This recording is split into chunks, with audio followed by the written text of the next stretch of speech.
حاضر ہے حاضر ہے حاضر ہے ہم، حاضر ہے حاضر ہے حاضر ہے ہم، حاضر ہے حاضر ہے حاضر ہے ہم، حاضر ہے حاضر ہے حاضر ہے ہم، میرے اللہ حاضر ہے حاضر ہے حاضر ہے ہم، حاضر ہے حاضر ہے حاضر ہے ہم، لبیک اللہم لبیک لبیک لبیک۔ السلام علیکم ورحمۃ اللہ وبرکاتہ۔ الحمدللہ رب العالمین، والصلاة والسلام علی سید الانبیاء والمرسلین وعلی آلہ الطیبین الطاہرین واصحابہ الاکرمین الافضلین وعلی من والاہم وتبعہم وسار علی نہجہم وسن بسنتہم الی یوم الدین، اما بعد فقد قال اللہ تبارک وتعالی فی شان عظمت حبیبہ الکریم، اعوذ باللہ من الشیطان الرجیم، بسم اللہ الرحمن الرحیم، ان اللہ وملائکتہ یصلون علی النبی یا ایہا الذین آمنوا صلوا علیہ وسلموا تسلیما، اللہم صلی علی سیدنا مولانا محمد وعلی آل سیدنا مولانا محمد وبارک وسلم، صلاۃ و سلاما علیک یا سیدی یا حبیبی یا رسول اللہ صلی اللہ تعالی علیہ وسلم۔ محترم ناظرین کرام، نشا اسلامک چینل پر آپ تمام ہی ناظرین و سامعین کا خیر مقدم کیا جاتا ہے۔ الحمدللہ آج نشا اسلامک کی ایک خصوصی پیشکش آپ کے سامنے پیش کی جا رہی ہے۔ چونکہ یہ موسم حج کا موسم ہے، حجاج کرام حج کی سعادتوں سے مالا مال ہونے کے لیے دنیا کے گوشے گوشے سے، دنیا کے چپے چپے سے، مختلف ممالک سے عازمین حج کے ارادہ کیے ہوئے کعبۃ اللہ کی طرف رواں دوا ہے۔ کعبۃ اللہ کی طرف سوئے کعبہ قافلہ عازمین حج رواں دوا ہے۔ تو اسی مناسبت سے آج نشا اسلامک نے اپنے تمام ناظرین اور سامعین کے لیے اور بالخصوص عازمین حج کے لیے اور جو حج کا ارادہ کیے ہوئے ہیں ان تمام کے لیے اور تمام مسلمانوں کے لیے ایک رمضان المبارک کے گزرنے کے بعد حجاج کرام کی یہ خوش نصیبی سعادت مندی کو دیکھتے ہوئے آج جس موضوع کو منتخب کیا گیا ہے، اسکرین پر آپ انشاءاللہ تعالی اس آج کے موضوع کو، اس کے نام کو، اس ٹاپک کو ملاحظہ فرمائیں گے۔ آج کا موضوع حج کی فضیلت، فوائد اور حج کے انوار و برکات اور اس کا مقصد، یہ آج کا ہمارا موضوع رہے گا۔ محترم ناظرین کرام، خوش نصیب ہے اللہ تعالیٰ کے وہ نیک بندے جنہیں اللہ تعالیٰ نے آج حج کی سعادت سے مشرف فرمانے کے لیے دربار خدا میں جو حاضر ہونے کے لیے جا رہے ہیں، اور دنیا میں جنہوں نے حج کا ارادہ کیا ہوا ہے اور حج کی تیاری میں لگے ہوئے ہیں۔ بہت سے قافلے حرم شریف کو پہنچ چکے ہیں اور بعض قافلے نکل رہے ہیں اور بعض قافلے نکلنے والے ہیں۔ بہت ہی قابل مبارکباد ہے تمام ان لوگوں کے لیے جنہوں نے دنیا میں اللہ تعالیٰ نے جنہیں حج کی توفیق عنایت فرمائی ہے۔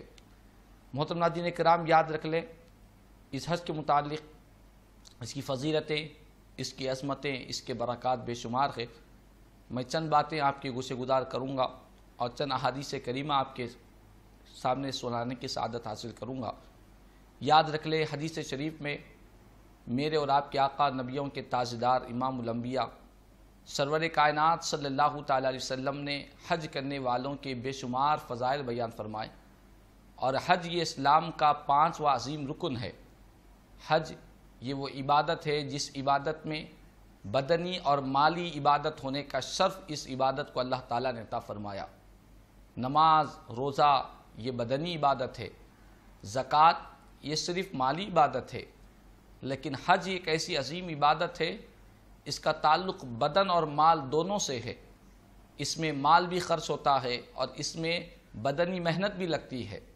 تو جس بدنی اور مالی عبادت ہونے کا شرف اللہ تعالیٰ نے حج جیسی عظیم عبادت کو قرار دیا ہے، تو حج یہ وہ عبادت ہے جو صرف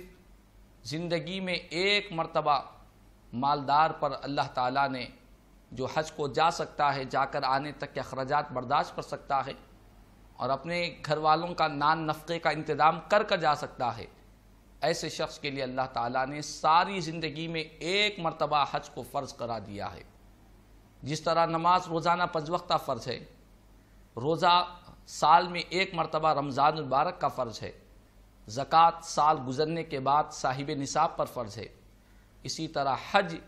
ساری زندگی میں مالدار پر اللہ تعالیٰ نے فرض قرار دیا ہے۔ اور یہ بات بھی یاد رکھ لے، یہ جو حجاج کرام ہوتے ہیں دراصل یہ خدا کے منتخب بندے ہوتے ہیں، اللہ تعالیٰ انہیں چن لیتا ہے، اور یہ خدا کے منتخب اور چنندہ بندے ہیں جنہیں دنیا میں اللہ تعالیٰ نے حج کی توفیق عنایت فرمائی۔ مشہور مفسرین کرام نے کتب تفاسیر میں بیان کیا کہ جب اللہ کے خلیل حضرت ابراہیم علیہ السلام نے کعبۃ اللہ کی تعمیر فرمائی اور بنائے کعبۃ اللہ سے فارغ ہو گئے تو رب تبارک و تعالیٰ نے حضرت ابراہیم علیہ السلام کو حکم دیا کہ وَأَذِّن فِي النَّاسِ بِالْحَجِّ، اے ابراہیم لوگوں میں حج کا اعلان کر دو، لوگوں میں حج کے تعلق سے اعلان کر دو کہ لوگوں آؤ کعبۃ اللہ کے حج کے لیے۔ اللہ کے خلیل حضرت ابراہیم علیہ السلام نے اللہ کی بارگاہ میں عرض کیا کہ مولا میں کیسے اعلان کروں، لوگوں تک میری آواز کیسے پہنچے گی؟ رب تبارک و تعالیٰ نے فرمایا اے خلیل آپ پہاڑ پر کھڑے ہو کر لوگوں میں اعلان کر دیجئے، آپ کا کام اعلان کرنا ہے اور ہمارا کام لوگوں تک آپ کی آواز کو پہنچانا ہے۔ اللہ اکبر۔ محترم ناظرین کرام، مفسرین کرام نے بیان کیا احادیث کریمہ کی روشنی میں کہ حضرت ابراہیم علیہ السلام کھڑے ہو کر پہاڑ پر جب اعلان کرنے لگے کہ لوگوں آؤ، بے شک اللہ تعالیٰ نے تم پر حج کو فرض قرار دیا ہے، تم پر حج کو اللہ تعالیٰ نے لازم کر دیا ہے۔ جب حضرت ابراہیم علیہ السلام نے حج کا اعلان فرمایا تو پیارے آقا کریم صلی اللہ تعالیٰ علیہ وسلم نے ارشاد فرمایا کہ جن جن لوگوں نے حضرت ابراہیم علیہ السلام کی آواز کو سنا، اللہ تبارک و تعالیٰ نے حضرت ابراہیم علیہ السلام کی آواز کو ساری کائنات کے ذرے ذرے میں اور سارے انسانوں تک آپ کی آواز کو پہنچا دیا۔ نہ صرف اس وقت کے انسان بلکہ احادیث کریمہ میں پیارے آقا نے بیان کیا کہ جو لوگ اپنے ماؤں کے رحموں میں اور باپ کی پشتوں میں تھے، ابھی دنیا میں آئے نہیں، قیامت تک جو انسان دنیا میں آنے والے ہیں ان تمام انسانوں تک اللہ تعالیٰ نے حضرت ابراہیم علیہ السلام کی آواز کو پہنچا دیا۔ تو جن خوش نصیبوں نے حضرت ابراہیم علیہ السلام کے اس اعلان پر حج بیت اللہ کے لیے جب آپ نے اعلان کیا، اس اعلان پر جن جن لوگوں نے قیامت تک آنے والے انسانوں میں جن جن لوگوں نے لبیک کہا، حضرت ابراہیم علیہ السلام کی بلانے پر لبیک کہا اور قبول کیا اور اس پر جواب دیا، اللہ تعالیٰ نے دنیا میں انہی کو حج کی توفیق عنایت فرمائی، انہی کے لیے اللہ تبارک و تعالیٰ نے حج کی نعمت سے سرفراز فرمایا۔ تو محترم ناظرین کرام، جتنے حجاج کرام آج تک حج کیے ہوئے ہیں اور حج کے لیے جا رہے ہیں اور قیامت تک جتنے حجاج کرام حج کے لیے جاتے رہیں گے، یہ وہی خوش نصیب لوگ، وہی سعادت مند لوگ ہیں، یہ وہی اللہ کے منتخب شدہ بندے ہیں جنہیں اللہ تعالیٰ نے منتخب کیا ہے، جنہوں نے اپنے باپوں کی پشتوں میں، ماؤں کی رحموں میں، جنہوں نے حضرت ابراہیم علیہ السلام کی ندا پر لبیک کہا اور ان کے حج کے بلانے پر جواب دیا، انہی کو اللہ تعالیٰ دنیا میں حج کی توفیق عنایت فرمایا۔ تو محترم ناظرین کرام، یہ کتنی عظیم بات ہے، کتنی سعادت مندی کی بات ہے،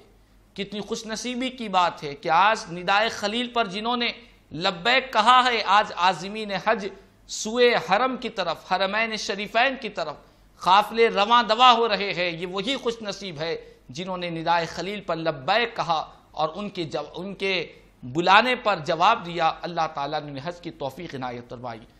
تو معلوم یہ ہوا کہ یہ حج، یہ اللہ تعالیٰ کے منتخب بندے ہیں، اللہ تعالیٰ نے حج کے لیے چن لیا ہے۔ اور حج کی عظمتوں کے کیا کہنے، حج کی فضیلتوں کے کیا کہنے۔ حدیث پاک میں میرے آقا کریم صلی اللہ تعالیٰ علیہ وسلم نے ارشاد فرمایا، من حج للہ فلم یرفث ولم یفسق رجع کیوم ولدتہ امہ۔ میرے آقا کریم صلی اللہ تعالیٰ علیہ وسلم نے ارشاد فرمایا کہ جو شخص اللہ کے لیے حج کیا، اس کی حج کا مقصد اللہ کو راضی کرنا ہے، اس کے حج کا مقصد دنیاوی مقاصد نہیں ہے، اللہ کی رضا کے لیے جس نے حج کیا۔ میرا آقا ارشاد فرماتے ہیں جب حج کے دوران میں نہ اس نے کوئی بیہودہ کلام کیا، نہ بیہودہ بات کیا، نہ بے حیائی کی بات کیا،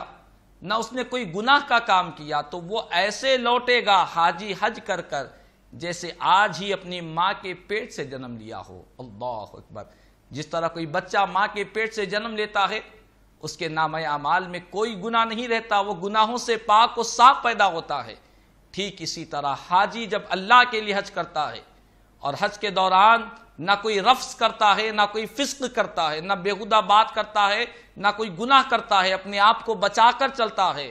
تو جب وہ لوٹے گا تو ایسے گناہوں سے پاک و صاف ہو جائے گا گویا کہ آج ہی اپنی ماں کے پیٹ سے اس نے جنم لیا ہے۔ یہ حدیث پاک صحیح بخاری شریف کے حدیث پاک ہے۔ محترم ناظرین کرام، حجاج کرام جو حج کے لیے جا رہے ہیں،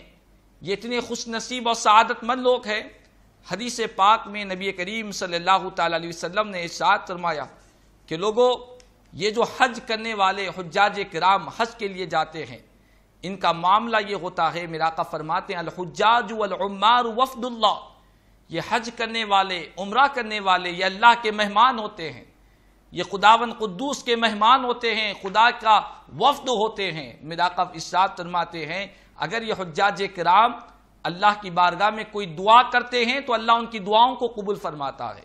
اور اگر وہ اللہ کی بارگاہ میں بخشش کی طلب کرتے ہیں، معافی مانگتے ہیں، تو اللہ تبارک و تعالی ان کی اس طلب کو بھی قبول فرماتا ہے اور انہیں معاف بھی فرما دیا کرتا ہے۔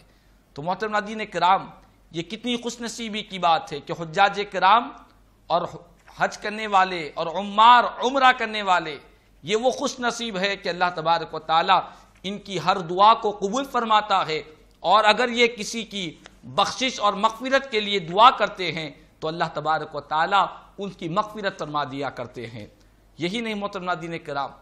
ایک حاجی کی جو فضیلت میرا آقا کریم صلی اللہ تعالی وسلم، یہ جو حدیث پاک میں نے ابھی آپ کو سنائی ہے کہ حجاج کرام اگر کسی کی مغفرت کی طلب کرے اللہ تعالیٰ ان کی مغفرت قبول فرماتا ہے، یہ سنن ابن ماجہ شریف کے حدیث پاک ہے۔ اسی طرح محترم ناظرین کرام، نبی کریم صلی اللہ تعالیٰ علیہ وسلم نے یہاں تک ارشاد فرمایا، یہ حدیث پاک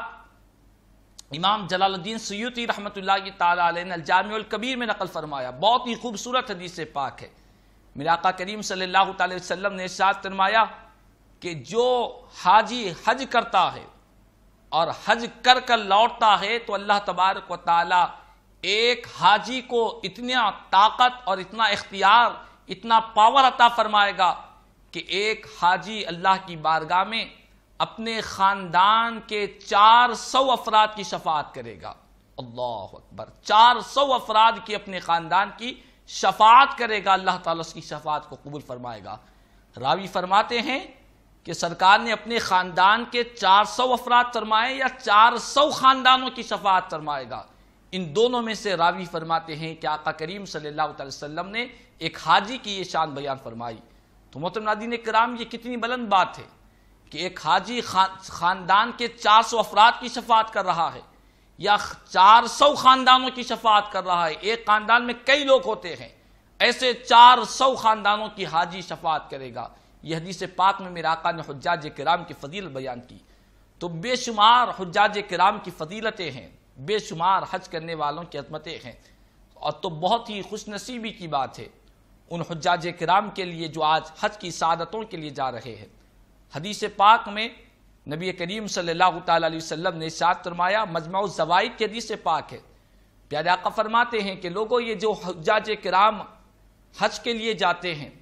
اور خوش نصیب جب وہاں جاتے ہیں تو کعبے کا طواف بھی کرتے ہیں، کچھ خوش نصیب ہوتے ہیں جو کعبۃ اللہ کو اپنی نگاہوں کے سامنے رکھ کر نماز پڑھتے ہیں، جو وہ خوش نصیب ہوتے ہیں جو کعبۃ اللہ کو دیکھا کرتے ہیں۔ میرے آقا ارشاد فرماتے ہیں، مجمع الزوائد کی حدیث پاک ہے کہ ہر دن کعبۃ اللہ پر 120 اللہ تعالیٰ کی خاص رحمتیں نازل ہوتی ہے، 120 رحمتیں اللہ کی طرف سے نازل ہوتی ہے۔ اور میرے آقا ارشاد فرماتے ہیں وہ 120 رحمتیں کن کن کے لیے ہوتی ہے؟ جو خصوصیت کے ساتھ کعبۃ اللہ پر نازل ہوتی ہیں۔ میرے آقا فرماتے ہیں کہ سنو، 60 اللہ کی رحمتیں طواف کرنے والوں کے لیے، کعبۃ اللہ کا جو چکر لگاتے ہیں، کعبے کا جو طواف کرتے ہیں، ان طواف کرنے والوں کے لیے 60 رحمتیں اور 40 کعبۃ اللہ کے پاس نماز پڑھنے والوں کے لیے اللہ کی خاص رحمتیں نازل ہوتی ہے، اور 20 رحمتیں اللہ تبارک و تعالی ان لوگوں کو عطا فرماتا ہے جو صرف کعبۃ اللہ کو دیکھا کرتے ہیں، جو کعبۃ اللہ کو اپنی نگاہوں کے سامنے دیکھتے ہیں، ان کے لیے اللہ تعالیٰ 20 رحمتیں نازل کرتا ہے۔ تو قربان جائے، ایک حاجی اور ایک عمرہ کرنے والا جب کعبۃ اللہ کے پاس جاتا ہے تو انہیں یہ توفیق عنایت فرماتا ہے رب تبارک و تعالیٰ کہ وہ کعبے کا طواف بھی کرتے ہیں، کعبے کی طرف نماز بھی پڑھتے ہیں اور کعبے کو دیکھا بھی کرتے ہیں۔ تو میرا آقا فرماتے ہیں طواف کرنے والوں کے لیے اللہ کی طرف سے 60 رحمتیں نازل ہوتی ہے، نماز پڑھنے والوں کے لیے 40 رحمتیں نازل ہوتی ہے، کعبے کو دیکھنے والے کے لیے اللہ تبارک و تعالیٰ 20 رحمتیں نازل فرماتا ہے۔ گویا کہ حرم پاک میں رہنے والے وہ کتنے خوش نصیب حجاج کرام ہیں، کتنے خوش نصیب وہ عمار ہے، وہ معتمرین ہے جو آج کعبۃ اللہ کے صحن میں موجود ہے، صحن کعبے میں وہ وہاں پر طواف بھی کر رہے ہیں، نماز بھی پڑھ رہے ہیں اور اپنے ماتھے کی کھلی آنکھوں سے اس کعبۃ اللہ کا دیدار کر رہے ہیں جس کی طرف ساری دنیا جس کی طرف رخ کر کر نماز پڑھا کرتی ہے، جس کی طرف رخ کر کر ساری دنیا کے مسلمان جھکا کرتے ہیں، سجدہ کیا کرتے ہیں، کعبۃ اللہ کی طرف رخ کیے ہوئے نماز پڑھتے ہیں۔ تو محترم ناظرین کرام، یہ بڑی خوش نصیبی کی بات ہے۔ نبی کریم صلی اللہ علیہ وسلم نے اللہ کی بارگاہ میں دعا فرمائی، حدیث پاک میں مستدرک علی الصحیحین کی حدیث پاک ہے، میرے آقا نے اللہ کی بارگاہ میں دعا فرمائی کہ اے اللہ تو حاجی کی مغفرت فرما دے، حج کرنے والے کو تو معاف فرما دے اور اس کی بھی بخشش فرما دے، اس کی بھی مغفرت فرما دے جس کی مغفرت کے لیے حاجی دعا کرتا ہے، جس کی بخشش کے لیے حاجی اللہ کی بارگاہ میں دعا کے لیے ہاتھ اٹھاتا ہے، اے اللہ حاجی جس کی بخشش کی دعا کرے اسے بھی تو معاف فرما دے۔ اللہ اکبر، قربان جائے، نہ صرف حاجی کی بخشش کی دعا مانگ رہے ہیں میرا آقا، بلکہ حاجی جس کی بخشش کے لیے دعا کرے اس کی بھی مغفرت فرما دے، یہ میرا آقا کریم صلی اللہ علیہ وسلم نے دعا فرمائی ہے۔ تو محترم ناظرین کرام، معلوم یہ ہوا کہ یہ جو کعبۃ اللہ کا دیدار کرنے والے اور کعبۃ اللہ کے پاس پہنچنے والے اور یہ حج کرنے والے، یہ کتنے خوش نصیب ہے، یہ کتنے سعادت مند ہے، اللہ تعالیٰ انہیں کتنی بلندیوں سے سرفراز فرما رہا ہے۔ انہیں کعبۃ اللہ کے پاس میرے آقا نے ارشاد فرمایا کہ لوگوں، کعبۃ اللہ کے پاس کعبۃ اللہ کا ایک ایک حصہ اتنا مقدس ہے کہ وہاں پر ایک ایک جانب 70 ہزار فرشتے رہتے ہیں، اور میرے آقا فرماتے ہیں ان 70 ہزار فرشتوں کا کام کیا ہے؟ میرے آقا فرماتے ہیں کہ ان 70 ہزار فرشتوں کا کام یہی ہے کہ جو کعبۃ اللہ کا طواف کرتے ہیں، طواف کرنے والے اللہ کی بارگاہ میں جو دعائیں کرتے ہیں اپنے لیے، اپنے رشتہ داروں کے لیے، اپنے والدین کے لیے، اپنے اساتذہ کے لیے اور اپنے ملنے جلنے والوں کے لیے، اپنی بیوی بچوں کے لیے، حجاج کرام جو بھی اور طواف کرنے والے جو بھی دعائیں کرتے رہتے ہیں، 70 ہزار فرشتے ان کی دعاؤں پر آمین کہتے چلے جاتے ہیں۔ اللہ اکبر، اللہ کی نورانی مخلوق 70 ہزار فرشتے حجاج کرام، معتمرین، طواف کعبہ کرنے والوں کی دعاؤں پر فرشتے آمین کہا کرتے ہیں۔ تو حجاج کرام کی دعاؤں کے کیا کہنے، ان کی دعاؤں کی قبولیت کے کیا کہنے۔ میرا آقا ارشاد فرماتے ہیں کہ لوگوں، حج کرنے والے، عمرہ کرنے والے یہ اللہ کے مہمان ہیں، یہ اگر کوئی دعا کرتے ہیں تو اللہ ان کی دعاؤں کو قبول فرماتا ہے، اور ان کی دعاؤں پر فرشتے آمین کہا کرتے ہیں، اور یہ جن کے لیے دعا کرتے ہیں اللہ تعالیٰ ان کی بھی بخشش فرما دیا کرتا ہے۔ تو محترم ناظرین کرام، حج کے تو بے شمار فضائل ہیں، بے شمار برکتیں ہیں، لیکن آج افسوس کے ساتھ کہنا پڑتا ہے، آج ہمارے پاس ہمارے مسلم معاشرے اور سماج میں ایسے بہت سے مالدار لوگ، بہت سے صحت مند اور تندرست لوگ موجود رہیں گے، آپ کو نظر آئیں گے، اللہ تعالیٰ نے انہیں صحت بھی دیا، ان کو دولت بھی دیا،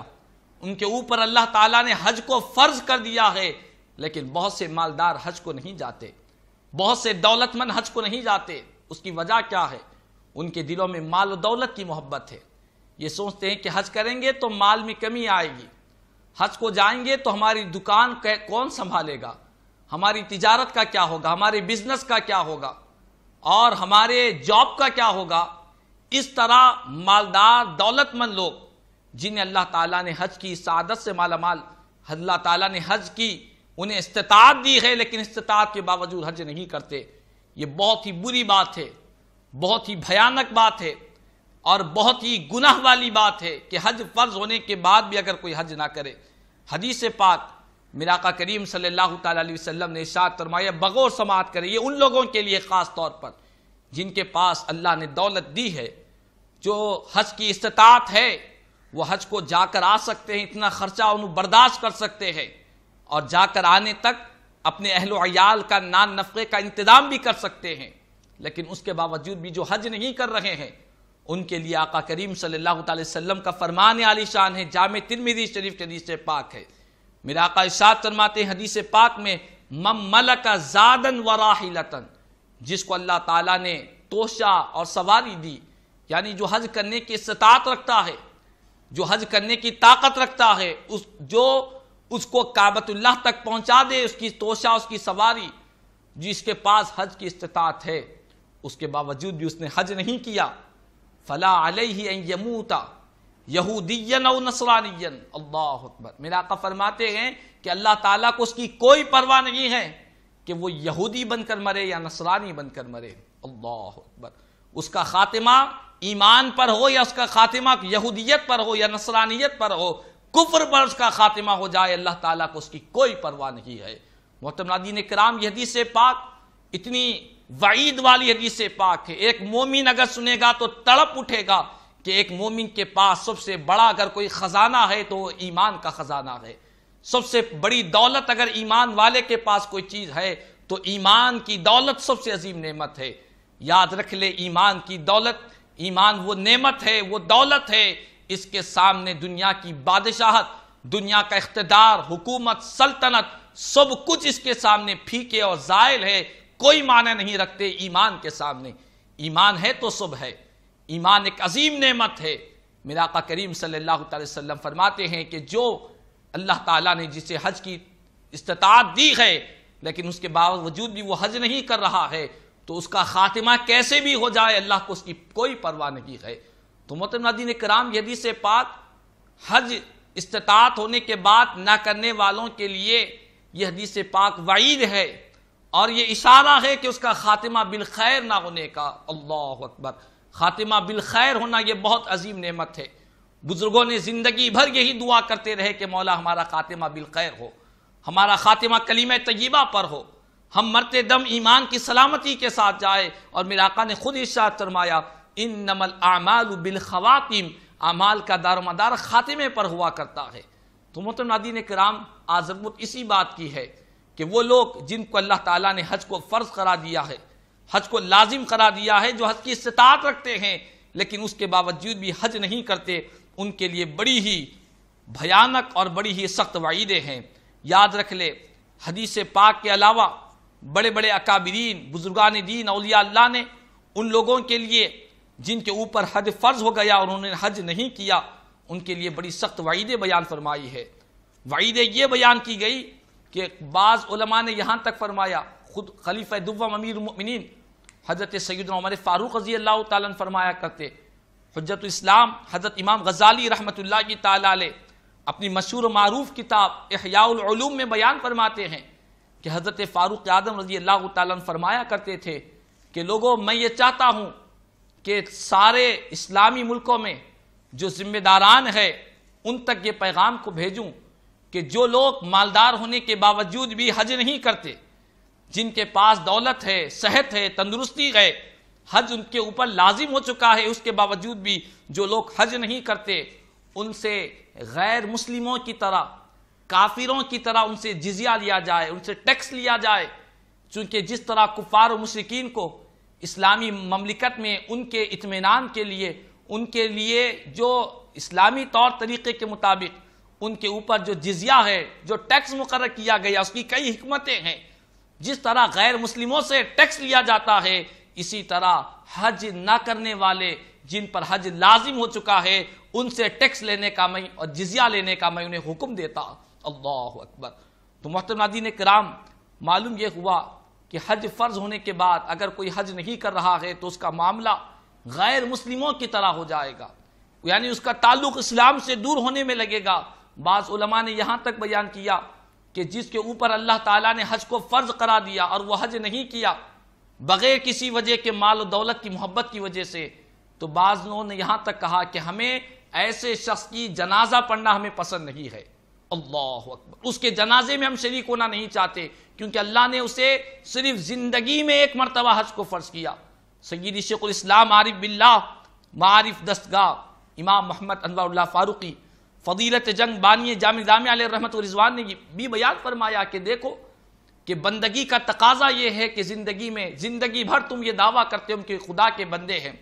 خدا کے بندے ہونے کا زندگی بھر دعویٰ کرتے ہو، لیکن وہ بندگی کا زندگی میں ایک مرتبہ امتحان ہوتا ہے، وہ حج کے ذریعے ہوتا ہے، اور بندہ حج نہ کرے گا تو پھر کس منہ سے کہے گا کہ میں خدا کا بندہ ہوں؟ کون سے منہ سے کہے گا کہ میں اللہ کا بندہ ہوں؟ جب بندہ ہے تو زندگی میں اللہ نے حج کو فرض کرا دیا، ساری زندگی میں، ایسا نہیں کہ ہر سال آپ پر حج فرض ہے، زندگی میں ایک مرتبہ حج کو فرض کرا دیا ہے۔ اگر وہ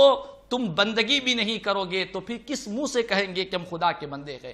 تو محترم ناظرین کرام، حج فرض ہونے کے بعد اللہ نے استطاعت دی ہے تو ضرور حج کرے، یہ ٹال مٹول نہ کرے کہ ابھی نہیں۔ ہمارے پاس افسوس کے ساتھ کہنا پڑتا ہے کہ بہت سارے لوگوں کا خیال ہے کہ یہ جو حج کو جانا رہتا ہے یہ بڑھاپے میں جانے کا وقت ہے، جب ضعیف ہو جائیں گے، جب بوڑھے ہو جائیں گے، جب عمر رسیدہ ہو جائیں گے، جب چلنے کے قابل نہیں رہیں گے، اس وقت بڑھاپے کا وظیفہ ہے حج، بوڑھے لوگوں کو حج کرنا چاہیے۔ ہم تو جوان ہیں، بعد میں آخری وقت میں کریں گے، نہیں۔ حج کا تعلق بڑھاپے سے نہیں ہے، حج کا تعلق ضعیفی سے نہیں ہے، حج کا تعلق جو استطاعت رکھتا ہے اس کے اوپر حج فرض ہے۔ اگر اللہ نے جوانی میں استطاعت دی ہے، قابل بنایا ہے، تو ہمیں چاہیے کہ اس کو غنیمت سمجھے، جوانی ہی میں حج کر لیں۔ آپ دیکھیں جو ضعیف عمر رسیدہ حضرات جو حج کو جاتے ہیں، کبھی ان حجاج کرام سے پوچھیں کہ آپ کا حج کیسا ہوا، اور اگر یہی حج جوانی میں ہوتا تو کیسے ہوتا؟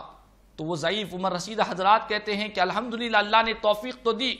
اس عمر میں بھی اللہ نے ہمیں توفیق عنایت کہ ہم نے حج کیا، لیکن کاش یہی حج اگر ہم جوانی میں کر لیتے، جس وقت ہمارے ہاتھ پاؤں میں طاقت و قوت ہوتی تو ہم بڑے ذوق و شوق سے حج کیا کرتے، جس وقت ہم آسانی سے چل پھر سکتے تھے، دوڑ سکتے تھے، اس وقت اگر ہمارا حج ہوتا تو یہ ہمارے لیے بڑی خوش نصیبی کی بات ہوتی۔ تو محترم ناظرین کرام، یہ خیال کو نکالنا پڑے گا، یہ سوچ و فکر کو دور کرنا پڑے گا کہ حج کا تعلق بڑھاپے سے نہیں ہے،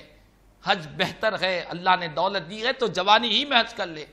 اللہ تعالیٰ نے دولت دی ہے تو اس کو پہلے حج کے لیے لگا لے، پھر دیکھ اللہ تعالیٰ کیسی برکت عطا فرمائے گا۔ اور یہ بات بھی ذہن نشین کر لے، جو لوگ یہ سوچ رہے ہیں کہ ہم حج کریں گے تو ہماری دولت میں کمی آئے گی، آج بہت سے حجاج جو حج نہیں کرتے، ان کی ایک وجہ یہ بھی ہے کہ وہ مال و دولت کی محبت کی خاطر نہیں کرتے۔ لیکن میں آپ کو ایک حدیث پاک سناؤں گا، ہم مومن ہیں، مسلمان ہیں، ہمارا ایمان بالغیب ہے، ہمارے آقا کریم صلی اللہ تعالی وسلم کا جو فرمان ہے اصول کے فرمان پر ایمان لائے۔ میرے آقا نے ارشاد فرمایا کہ حدیث پاک ہے،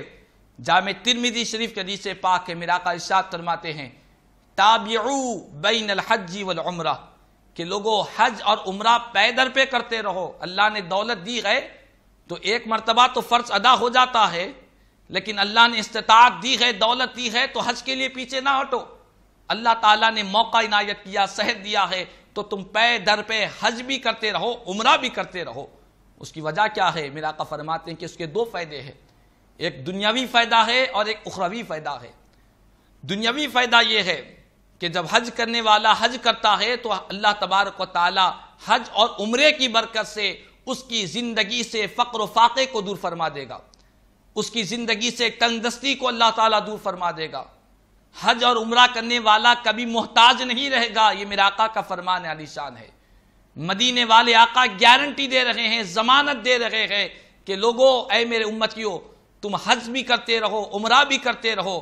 اللہ تعالیٰ کبھی تمہیں محتاج اور فقر و فاقہ اور تنگ دستی سے اللہ تعالیٰ تمہاری حفاظت فرمائے گا، تم کبھی تنگ دستی اور فقر و فاقے میں مبتلا نہ ہوگے۔ یہ حج کا پہلا فائدہ ہے۔ اور دوسرا فائدہ یہ میرے آقا نے بیان کیا کہ وہ اخروی فائدہ یہ ہے کہ حج کی اور عمرے کی وجہ سے اللہ تبارک و تعالی بندے کو گناہوں سے پاک و صاف فرما دیتے ہیں، بندے کو گناہوں سے دور فرما دیا کرتے ہیں، وہ گناہوں سے پاک و صاف ہوتا چلا جاتا ہے۔ کیسے؟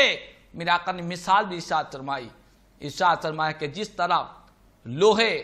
سونا، چاندی کو کوئی زنگ لگ جاتا ہے میل لگ جاتا ہے تو جس طرح لوہے کے میل کو آگ کی بھٹی میں ڈالا جاتا ہے، تو جس طرح لوہے کا زنگ، لوہے کا میل کچیل آگ کی بھٹی میں جا کر جس طرح لوہا صاف اور ستھرا ہو کر نکلتا ہے، اسی طرح اللہ تبارک و تعالی تمہیں فقر و فاقے سے اور گناہوں سے پاک و صاف فرمائے گا۔ اللہ اکبر۔ تو محترم ناظرین کرام، اس حدیث پاک میں ان لوگوں کے لیے بڑی خوش نصیبی اور سعادت مندی کی بات بتلائی جا رہی ہے جو لوگ حج کو جاتے ہیں، عمرے کو جاتے ہیں۔ یہ خیال نہ کرے کہ ہمارے چند لاکھ روپے خرچ ہو گئے، ہمارے چند پیسے خرچ ہو گئے، اب ہمیں محتاجی ہوگی، تنگ دستی ہوگی، ہمارا کیسا ہوگا۔ ہرگز نہیں۔ جب اللہ کی راہ میں تم نے مال کو خرچ کیا ہے تو رب تبارک و تعالیٰ تمہیں بے یار و مددگار نہیں چھوڑے گا، تمہارے مال میں برکت عطا فرمائے گا، فقر و فاقے سے تم کو بچائے گا۔ آپ دیکھیں جتنے حجاج کرام حج کو جاتے ہیں، آج جا کر آنے کے بعد ان سے پوچھیں کہ کیا حج کو جانے سے جو مال و دولت میں کمی آئی تھی، کیا اس کمی کی وجہ سے تمہاری زندگیوں میں فقر و فاقہ آ گیا؟ تو آپ حجاج کرام کی زندگیاں خود دیکھیں گے آپ، اللہ تعالیٰ فقر و فاقہ نہیں بلکہ ان کی مال و دولت میں اور اضافہ فرماتا ہے۔ وہ پہلے سے زیادہ بہتر زندگی گزارنے لگ جاتے ہیں، ان کی زندگیوں میں اللہ تبارک و تعالیٰ تنگ دستی سے اللہ ان کی حفاظت فرماتا ہے۔ تو یاد رکھ لیں محترم ناظرین کرام، وہ جو لوگ یہ خیال کر رہے ہیں، جو شیطانی وسوسوں میں پڑے ہوئے ہیں کہ حج کریں گے تو دولت میں کمی آئے گی، مال میں کمی آئے گی، نہیں، یہ پس و پیش کو ختم کرے۔ آج نہیں کل کروں گا، اگلے سال کروں گا، بڑھاپے میں کروں گا، 10 سال کے بعد کروں گا، نہیں، ہرگز نہیں۔ اللہ نے حج کو فرض قرار دیا ہے تو ابھی کوشش کر لے، ابھی سے جستجو میں لگ جائے۔ اللہ تعالیٰ نے موقع عنایت کیا ہے، مال و دولت ہے، ابھی سے اس کی تیاری میں لگ جائے، پھر دیکھیں اللہ تبارک و تعالیٰ کیسی زندگیوں میں برکت عطا فرمائے گا۔ اگر ہم یہ خیال کر رہے ہیں، اس وسوسے میں پڑے ہوئے ہیں ہم بڑھاپے میں کریں گے، ان سے یہ سوال کیا جائے، اگر کسی کے دل میں یہ خیال آ رہا ہے تو وہ اپنے آپ سے سوال کرے، بڑھاپے میں کریں گے ٹھیک ہے، لیکن میرا بڑھاپے تک پہنچنے کی کیا ذمہ داری ہے، کیا گارنٹی ہے، کیا ضمانت ہے کہ میں جو سوچ رہا ہوں کہ میں اگلے 10 سال میں کروں گا یا 15 سال میں کروں گا، میری زندگی کا کتنا بھروسہ ہے، میری زندگی کی کتنی گارنٹی ہے، اس بات کا محاسبہ کرے۔ آج ہم کیسے کیسے واقعات سننے میں نہیں آ رہے ہیں، نوجوان بچوں کا انتقال ہو رہا ہے، معصوم بچوں کا انتقال ہو رہا ہے، ہٹے کٹے طاقتور لوگوں کا انتقال ہو رہا ہے، جن کے بارے میں کبھی وہم و گمان بھی نہیں جاتا کہ یہ شخص انتقال کر جائے گا، ابھی تو اس کی زندگی کا ہم نے آغاز سوچا تھا، خیال کیا تھا، لیکن وہی آج قبروں کی مٹی میں آرام کر رہے ہیں۔ تو محترم ناظرین کرام، آج اللہ تعالیٰ نے موقع عنایت کیا ہے تو غنیمت جانے، حج کی تیاری کر لے، اللہ نے مال دیا ہے، دولت دیا ہے، اس کو غنیمت سمجھے، حج کے لیے تیار ہو جائے، اس کی تیاری میں لگ جائے، اس کے لیے کوشش میں لگ جائے، اس کا جو طریقہ ہے اس کے تعلق سے ہمیں کوشش میں لگ جانا چاہیے، پس و پیش میں نہ رہے۔ یہ شیطانی وسوسے ہے، شیطان چاہتا ہے کہ انسان دنیا سے گزرے تو گناہوں سے پاک و صاف نہیں بلکہ گناہوں میں ڈوبا ہوا ہو کر وہ دنیا سے گزرے۔ شیطان یہ چاہتا ہے کہ انسان موت کے وقت اس کی جسم سے جب روح پرواز ہو، اس کے نامہ اعمال میں بے شمار گناہیں اس کے نامہ اعمال میں رہے۔ یہ شیطانی چکر ہے۔ تو محترم ناظرین کرام، یہ خاص طور پر ان لوگوں کے لیے عرض کر رہا ہوں جنہیں اللہ نے مال دیا ہے، دولت دیا ہے، وہ کسی طرح کے پس و پیش میں پڑے ہوئے ہیں، خدا را پس و پیش سے نکلے، تردد سے نکلے، شیطانی وسوسوں سے نکلے، یہ سوچے میں خدا کا بندہ ہوں، میرے رب نے زندگی میں ایک مرتبہ مجھ کو یاد کیا ہے، زندگی میں ایک مرتبہ میں کعبۃ اللہ کی زیارت کرنا ہے، زندگی میں ایک مرتبہ مجھ پر اللہ نے حج کو فرض قرار دیا ہے، اسی لیے تڑپ کر اور رب کی یاد میں اور خدا کی دی ہوئی دولت خدا کی راہ میں خرچ کرنے کے لیے نہ سوچے، حج کی تیاری کرے، اللہ تعالیٰ بے شمار برکت عطا فرمائے گا۔ اسی طرح محترم ناظرین کرام، جو خوش نصیب حجاج کرام حج کی سعادتوں سے مالا مال ہونے کے لیے جا رہے ہیں، اور جو عازمین حج ہے ان کے لیے اتنی بشارتیں ہیں، میرے آقا نے ارشاد فرمایا کہ اللہ تبارک و تعالیٰ نے وہاں کی ایک ایک چیز میں اتنی برکتیں رکھی ہے، اتنی عظمتیں رکھی ہے۔ میرے آقا ارشاد فرماتے ہیں کہ اگر کوئی حاجی حج کرتا ہے، حج کے بعد حج کے دوران میں حج کا ایک اہم رکن ہے جس کو وقوف عرفات کہتے ہیں، اس عرفات کے میدان میں حجاج کرام وہاں پر قیام کرتے ہیں، یہ حج کا نہایت ہی عظیم رکن ہے۔ اس وقوف عرفات کے وقت حجاج کرام اللہ کی بارگاہ میں رجوع رہتے ہیں، اپنے گناہوں سے توبہ و استغفار کرتے ہیں، اور جتنے حجاج کرام عرفات کے میدان میں جمع ہو کر اللہ کی بارگاہ میں گر گڑا کر دعائیں توبہ استغفار کرتے ہیں، اپنے لیے، سارے انسانوں کے لیے، سارے مومنوں کے لیے، ان تمام کے لیے میرے آقا کریم صلی اللہ علیہ وسلم نے عرفات کے میدان کی وہ عظمت بیان کی۔ ارشاد فرمایا، حدیث پاک ہے، الدر المنصور میں اس حدیث پاک کو بیان کیا گیا، نبی کریم صلی اللہ علیہ وسلم نے ارشاد فرمایا کہ لوگوں، شیطان جو انسان کو بھٹکاتا رہتا ہے، انسان کو نیکی کی راہ پر آنے نہیں دیتا، شیطان اتنا انسان کو بھٹکاتا رہتا ہے، لیکن جب عرفات کے میدان میں خدا کے بندے جب عرفات کے میدان میں جمع ہوتے ہیں اور اللہ کی بارگاہ میں رجوع ہو کر اپنے گناہوں سے توبہ و استغفار کرتے ہیں، میرے آقا فرماتے ہیں کہ شیطان سب سے زیادہ ذلیل، سب سے زیادہ رسوا، سب سے بڑھ کر رنجیدہ اور غمزدہ اگر کسی دن ہوتا ہے تو وہ عرفات کے میدان کے وقت اور عرفہ کے دن شیطان ذلیل و رسوا ہوتا ہے، نہایت ہی شیطان پریشان حال رہتا ہے۔ اس کی وجہ کیا ہے؟ کیونکہ یہ وہ وقت ہوتا ہے، اس وقت میں اللہ تعالیٰ بڑے بڑے گنہگاروں کی بخشش کا اعلان فرماتا ہے۔ عرفات کے میدان میں جو وقوف ہوتا ہے، وقوف عرفات کے موقع پر اللہ تعالیٰ بڑے بڑے خطا کاروں کو بخشش مغفرت کا پروانہ عطا فرماتا ہے۔ جب اللہ کی رحمتوں کی بارش برسنے لگتی ہے، گنہگار جہنم سے نجات پانے لگتے ہیں، اس وقت شیطان نہایت ہی غضبناک رہتا ہے، نہایت ہی افسوس میں پڑا ہوا رہتا ہے، ذلیل ہوتا ہے۔ اللہ کی رحمتوں کو دیکھ کر شیطان بہت مایوس ہوتا ہے، اتنا مایوس کہ اس سے پہلے اور اس کے بعد اتنا مایوس کبھی نہیں ہوتا۔ اللہ اکبر۔ میرے آقا فرماتے ہیں کہ لوگوں، یہ جو وقوف عرفات ہے، عرفات کے میدان میں جو لوگ وقوف کرتے ہیں، میرے آقا ارشاد فرماتے ہیں کہ بعض احادیث ایسے ہیں، بعض گناہیں ایسے ہیں کہ جو گناہیں صرف وقوف عرفات ہی سے معاف ہوا کرتے ہیں، عرفات کے میدان میں وقوف کرنے، وہاں پر ٹھہرنے سے ہی معاف ہوا کرتے ہیں، وہ اللہ تبارک و تعالی ایسے عظیم بڑے بڑے گناہوں کو بھی عرفات کے میدان میں معاف فرما دیا کرتا ہے۔ تو محترم ناظرین کرام، خوش نصیب ہے وہ لوگ جو آج عرفات کے میدان میں جو جمع ہو رہے ہیں اور جنہیں اللہ تعالیٰ یہ توفیق عنایت کر رہا ہے۔ حدیث پاک میں میرے آقا کریم صلی اللہ علیہ وسلم نے جو عرفات کے وقوف عرفات کی جو فضیلت بیان کی، بعض اللہ والے اہل مقربین جو خدا کی بارگاہ کے مقرب ہے، ان کے تعلق سے اہل مکاشفہ ہے، حجت الاسلام حضرت امام غزالی رحمۃ اللہ تعالی علیہ نے بیان کیا کہ بعض اللہ والوں کو اللہ تعالیٰ نے دکھا بھی دیا کہ انہوں نے دیکھا کہ عرفات کے میدان میں شیطان جو ملعون ہے، ان کے سامنے ایک ایسی آدمی کی صورت میں پیش کیا گیا کہ وہ شیطان دبلا پتلا ہو چکا ہے، اس کے جسم سے طاقت و قوت ختم ہو گئی، اس کے چہرے کا رنگ شیطان کا زرد پڑ گیا، اور اس کی آنکھوں سے آنسو جاری ہے، شیطان رو رہا ہے، اور شیطان کی پیٹھ بھی ٹوٹی ہوئی ہے۔ ان اللہ والے بزرگ نے دیکھا تو شیطان سے کہا کہ تیری یہ حالت کیوں ہو گئی؟ کیا وجہ ہے؟ تو کیوں رو رہا ہے؟ اللہ اکبر۔ شیطان کہنے لگا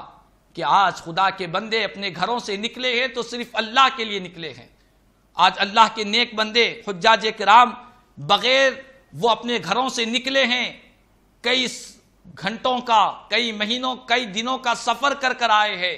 حج کے لیے آئے ہیں، عرفات کے میدان میں کھڑے ہوئے ہیں، یہ بغیر تجارت کی، ان کی تجارت کی بھی نیت نہیں ہے، نہ وہ تجارت کے لیے نکلے ہیں۔ اور اللہ تعالیٰ جو صرف اللہ کے لیے نکلتا ہے، اللہ تبارک و تعالیٰ جو اللہ کا قصد کرتے ہیں، اللہ تعالیٰ انہیں رسوا نہیں کرتا ہے،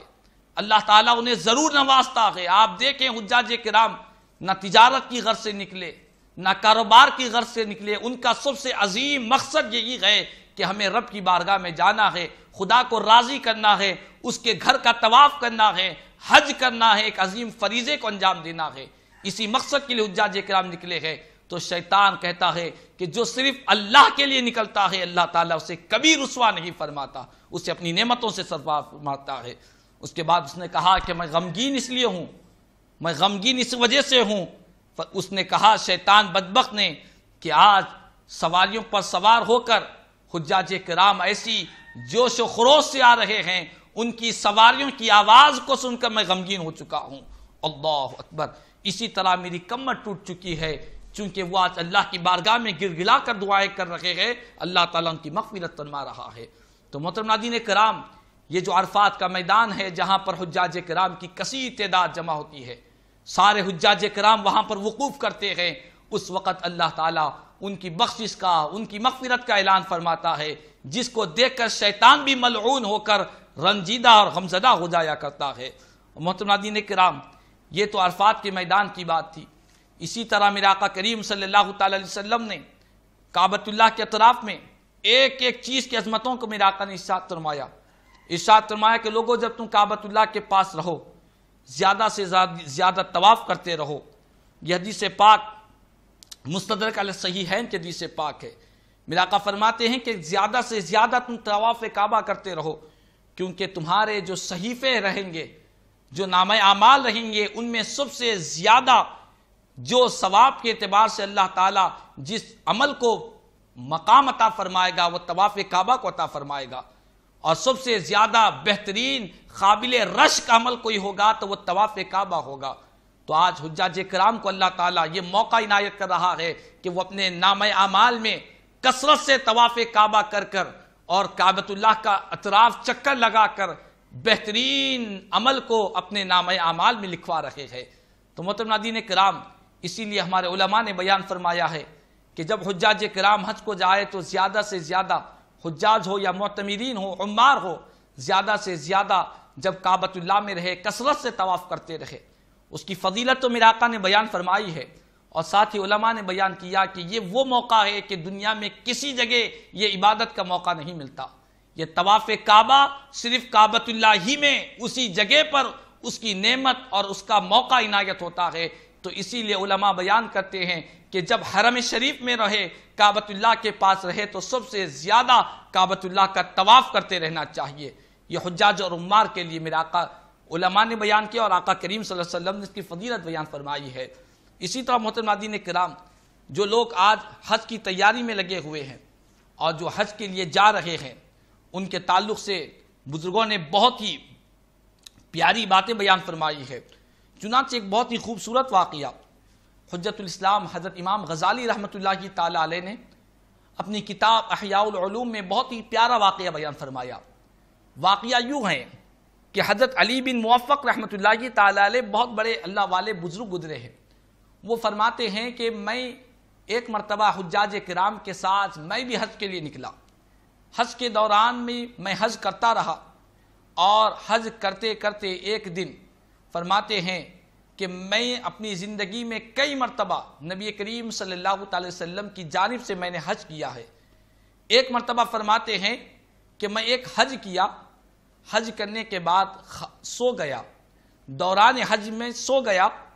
9 ذی الحجہ کی رات ہوئی تو میں مینا کی مسجد خیف میں، جو بہت ہی مشہور مسجد ہے، اس مینا کی اس مسجد میں سو گیا۔ دوران حج میں سونے کے بعد کیا دیکھتا ہوں کہ 2 فرشتے آسمان سے اترتے ہیں۔ ایک فرشتہ دوسرے فرشتے سے کہتا ہے، اور دونوں بھی 2 فرشتے تھے، وہ سبز رنگ کا لباس پہنے ہوئے تھے۔ ایک فرشتہ دوسرے فرشتے سے کہتا ہے کہ اے اللہ کے بندے، کیا تجھے پتا ہے اس سال کتنے حجاج کرام حج کے لیے آئے ہیں؟ تو دوسرے فرشتے نے کہا کہ مجھے پتا نہیں۔ تو پہلے فرشتے نے کہا کہ اس سال حجاج کرام دنیا بھر سے 6 لاکھ حجاج کرام حج کے لیے آئے ہیں۔ اس کے بعد اس فرشتے نے پھر سوال کیا، کیا تجھے پتا ہے اس سال اللہ تبارک و تعالیٰ نے کتنے لوگوں کا حج قبول فرمایا ہے؟ کتنے لوگوں کا حج اللہ کی بارگاہ میں مقبول ہوا ہے؟ دوسرے نے کہا کہ پتا نہیں۔ تو اس نے کہا کہ سنو، ان 6 لاکھ حجاج کرام میں سے اللہ تبارک و تعالیٰ نے اس سال صرف 6 لوگوں کا حج قبول فرمایا ہے۔ اللہ اکبر، صرف 6 لوگوں کا حج قبول کیا ہے۔ جب یہ واقعہ، جب یہ خواب کا منظر وہ بزرگ حضرت علی بن موفق رحمۃ اللہ تعالی علیہ نے اس خواب کو دیکھا تو بیدار ہوئے۔ مینا کا میدان ہے اور مسجد خیف میں آرام کر رہے تھے۔ بیدار ہونے کے بعد تعجب کرنے لگے کہ حجاج کرام کی تعداد تو 6 لاکھ ہے، لیکن مقبول جن کا حج ہو رہا ہے وہ صرف 6 ہے۔ افسوس میں رہے، تعجب کرتے رہے اور سوچتے رہے کہ میرا ان 6 لوگوں میں کیسے شمار ہوگا۔ وہ جو 6 لوگ ہوں گے یقیناً وہ اللہ کے بہت ہی پیارے بندے ہوں گے، اسی لیے اللہ تعالیٰ نے 6 لاکھ میں سے 6 لوگوں کا حج قبول فرمایا ہے۔ افسوس کرتے رہے، تعجب کرتے رہے، بالآخر حج کا معاملہ تھا، حج کے اراکین ادا کرتے رہے، مناسک حج کو کرتے رہے۔ پھر جب دوسرا دن آیا، دوسرا دن آنے کے بعد وہی بزرگ فرماتے ہیں کہ میں پھر سو گیا، غمگین تھا، افسوس میں تھا، سو گیا۔ سونے کے بعد فرماتے ہیں کہ میرے اوپر جب نیند غالب آئی، پھر میں نے دیکھا کہ 2 آسمان سے فرشتے اترتے ہیں۔ پھر ایک فرشتہ وہی پہلے والا سوال کرتا ہے کہ اس سال کتنوں نے حج کیا، اور کہتا ہے کہ 6 لاکھ لوگوں نے حج کیا۔ کتنوں کا قبول ہوا؟ 6 لوگوں کا حج قبول ہوا۔ اس کے بعد اس فرشتہ کہتا ہے کہ آج اللہ تعالیٰ نے کرم فرما دیا ہے، آج حجاج کرام جب حج کیے ہیں، آج اللہ تعالیٰ نے آج کی رات میں یہ فیصلہ فرما دیا ہے کہ 6 لاکھ لوگوں میں سے جن 6 لوگوں کا اللہ نے حج قبول کیا، ان 6 حاجیوں کے حج کے طفیل اللہ تعالیٰ 6 لاکھ کے حج کو قبول فرما رہا ہے۔ ان 6 حاجیوں کے حج کے طفیل میں اللہ تعالیٰ 6 لاکھ کے حج کو اللہ تعالیٰ مقبولیت کا درجہ عطا فرما رہا ہے۔ اللہ اکبر۔ محترم ناظرین کرام، معلوم یہ ہوا کہ ایک انسان حج کر رہا ہے، حج کرتے وقت اس کے اندر گناہیں ہیں، خطائیں ہیں، وہ نافرمان بھی ہے، لیکن خدا کی بارگاہ میں جب حج کے لیے جاتا ہے، رب کی بارگاہ میں رجوع رہتا ہے، تو اللہ تعالیٰ نیکوکار، وفادار، فرمانبردار جو حجاج کرام ہے، ان کے طفیل میں اللہ تعالیٰ کمزور گنہگاروں کے حج کو قبول فرما لیا کرتا ہے۔ تو ٹھیک اسی طرح وہ بزرگ فرماتے ہیں جب میں نے خواب کو دیکھا، فرماتے ہیں میں نیند سے بیدار ہوا، مجھے اتنی خوشی ہوئی کہ جس کو میں زبان سے بیان نہیں کر سکتا۔ اللہ اکبر۔ تو محترم ناظرین کرام، یہ حجاج کرام یہ بڑے خوش نصیب اور سعادت مند ہے جنہیں اللہ تعالیٰ حج کی توفیق عنایت فرما رہا ہے، جو کعبۃ اللہ کی طرف رواں دواں ہیں، اور جو صحن کعبہ میں پہنچ رہے ہیں، جو کعبۃ اللہ کا دیدار کر رہے ہیں۔ اسی لیے یاد رکھ لے، خاص طور پر وہ لوگوں کے لیے جنہوں نے دنیا میں حج کیا ہے یا اب حج کو جا رہے ہیں، یا جو حج کو جانے کا ارادہ بھی کرتے ہیں، ان تمام کے لیے یہ بات بھی علماء نے بیان فرمائی ہے۔ خاص طور پر حجت الاسلام حضرت امام غزالی رحمۃ اللہ تعالیٰ علیہ اپنی کتاب احیاء العلوم میں ایک بہت ہی اہم بات حجاج کرام کے لیے، معتمرین کے لیے اور کعبۃ اللہ کے پاس پہنچنے والوں کے لیے بہت ہی خوبصورت بات آپ نے بیان فرمائی ہے۔ ارشاد فرمایا کہ لوگوں، جس طرح کعبۃ اللہ معظم ہے، جس طرح کعبۃ اللہ مکرم ہے، جس طرح کعبۃ اللہ میں اللہ تعالیٰ نے فرشتوں کو مقرر کیا ہے، وہاں کا ایک ایک عمل بے شمار فضیلتوں والا ہے۔ ایک نیکی اور ایک نماز 1 لاکھ نمازوں کے برابر ہے۔ جس طرح یہاں پر نیکی کرنے والے کو اجر و ثواب بڑھ کر ملتا ہے، ٹھیک اسی طرح یہاں پر ذری سی بے ادبی کرنے والے، یہاں پر تھوڑا سا گناہ کرنے والے، یہاں کی ذرا سا غفلت کرنے والوں پر پکڑ بھی بڑی سخت ہوگی۔ ایسا نہیں کہ نیکی پر ہی اجر مل رہا ہے، بلکہ وہاں پر تھوڑا سا گناہ بھی کریں گے تو وہاں کا وبال، وہاں کی پکڑ بڑی سخت ہوگی۔ تو محترم ناظرین کرام، جو لوگ حج کو جا چکے ہیں، یا جو لوگ حج کو جا رہے ہیں، یا جو لوگ کعبۃ اللہ کے پاس موجود ہیں، ان تمام کے لیے اس بات کو پیش نظر رکھنا ضروری ہے کہ یہ کعبۃ اللہ کے پاس اللہ تعالیٰ نے پہنچنے کا موقع عنایت کیا، یہاں پر بہت ہی ادب اور احترام کے ساتھ رہے، یہاں پر ذری سی بے ادبی نہ ہونے پائے، لڑائی جھگڑے نہ ہونے پائے۔ قرآن حدیث شریف میں میرے آقا نے ارشاد فرمایا کہ جو حج کو جاتا ہے اللہ کے لیے، نہ رفث کرتا ہے نہ فسق کرتا ہے۔ رفث کسے کہتے ہیں؟ تو علماء نے بیان کیا کہ کوئی بیہودہ بات کہنا، کوئی غلط بات کہنا، کوئی بے حیائی کی بات کہنا، حتیٰ کہ میاں بیوی کا جو رشتہ ہے اس رشتے کے اندر بھی کوئی بے حیائی کی بات نہ ہونے پائے، یہاں تک کہ ایک دوسرے کے ساتھ بے حیائی اور بیہودہ پن کی باتیں نہ ہو۔ اور فسق کسے کہتے ہیں؟ فسق بھی نہ ہو۔ فسق کا مطلب یہ ہے کہ کسی طرح کے گناہ بھی نہ ہونے پائے۔ جہاں تک ہو سکے مقام مقدس ہے، کعبۃ اللہ ہے، حرم شریف ہے، اس کا احترام کرنا چاہیے، ان کی تعظیم کرنا چاہیے۔ کعبۃ اللہ سے اکتاہٹ ہرگز نعوذ باللہ پیدا نہ ہونے پائے۔ اسی لیے بعض علماء نے کعبۃ اللہ کے پاس زیادہ ٹھہرنے سے اکابرین نے منع کیا ہے۔ اس کی وجہ کیا ہے؟ وجہ یہی بیان کی گئی کہ زیادہ ٹھہرنے سے کہیں تمہارے اندر اکتاہٹ نہ پیدا ہو جائے، کیونکہ کعبے کی محبت، کعبۃ اللہ کا شوق، کعبے کی رغبت انسان کے قلب میں ہونی چاہیے۔ اسی لیے خلیفہ دوم امیر المؤمنین حضرت سیدنا عمر فاروق رضی اللہ تعالیٰ عنہ جب حجاج کرام حج کرتے تو آپ حجاج کرام سے فرماتے، بلکہ بعض روایت میں آتا ہے کہ آپ سختی سے کہا کرتے تھے کہ اے یمن والو، تم نے حج کر لیا ہے، جاؤ یمن کو چلے جاؤ۔ اے اہل شام، تم نے حج کر لیا ہے، جاؤ شام کی طرف چلے جاؤ۔ اے اہل عراقیوں، جاؤ تم نے عراق میں رہنے والے، تم نے حج کر لیا ہے، اپنے مقام پر چلے جاؤ۔ بڑی سختی کے ساتھ آپ حج کرنے والوں کو اپنے اپنے شہروں کو لوٹا دیتے۔ اس کی وجہ کیا ہے؟ حضرت امام غزالی رحمۃ اللہ تعالیٰ علیہ بیان کرتے ہیں، وجہ یہی ہے کہ لوگ کعبۃ اللہ کے تعلق سے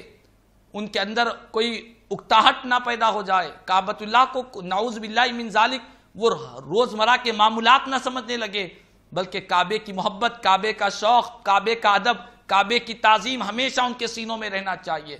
تو یاد رکھ لیں، علماء کرام نے بیان کیا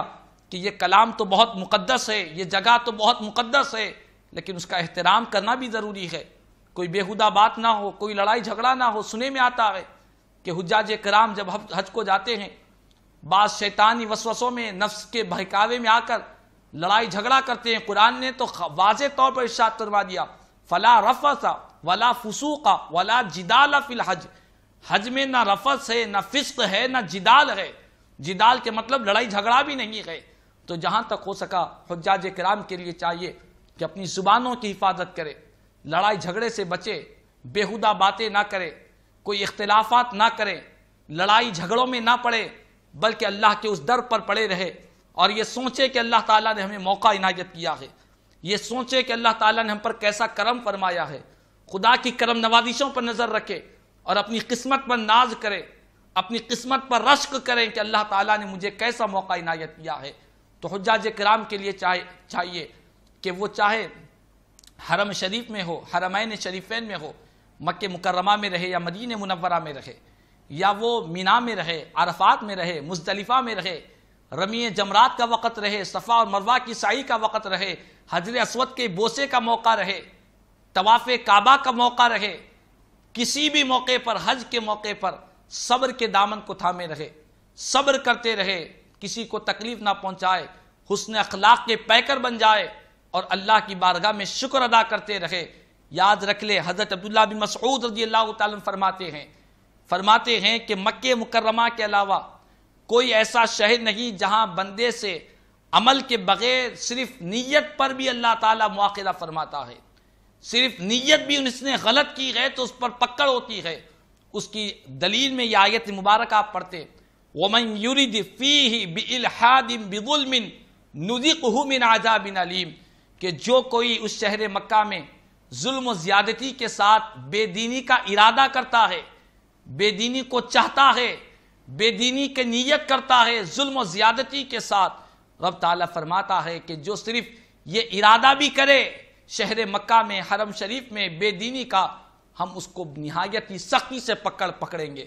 اللہ تعالیٰ اسے دردناک عذاب کا ہم مزہ چکائیں گے۔ یہ قرآن کی آیت بیان کر رکھی ہے۔ تو محترم ناظرین کرام، یہ خاص طور پر حجاج کرام کے لیے، معتمرین کے لیے، زائر کعبہ کے لیے اس بات کو پیش نظر رکھنا ضروری ہے کہ یقیناً اللہ تعالیٰ یہ موقع عنایت کیا ہے۔ اس موقع کو بہت ادب، احترام کے ساتھ، تعظیم کے ساتھ اور اللہ تعالیٰ کی بارگاہ میں شکر ادا کرتے ہوئے ان مقامات مقدسہ میں رہنا چاہیے، اس کے فیوز و برکات حاصل کرنی چاہیے اور ان مقدس مقامات پر ذری سی بے ادبی نہ ہونے پائے، بہت ہی ادب اور احترام کے ساتھ رہے اور صبر کے دامن کو تھامے رہے، بےہودہ باتوں سے بچائے، اللہ کی بارگاہ میں رجوع رہے، ذکر اللہ کرتے رہے، تسبیح و تحلیل کرتے رہے، لبیک اللہم لبیک کی صدائیں بلند کرتے رہے۔ جہاں تک ہو سکے حجاج کرام اپنی زبانوں کو اللہ کے ذکر سے تر رکھے۔ انشاءاللہ آئندہ جو پروگرام رہے گا اس میں ہم شہر مکہ کی عظمت اور فضیلت ہونے کے بعد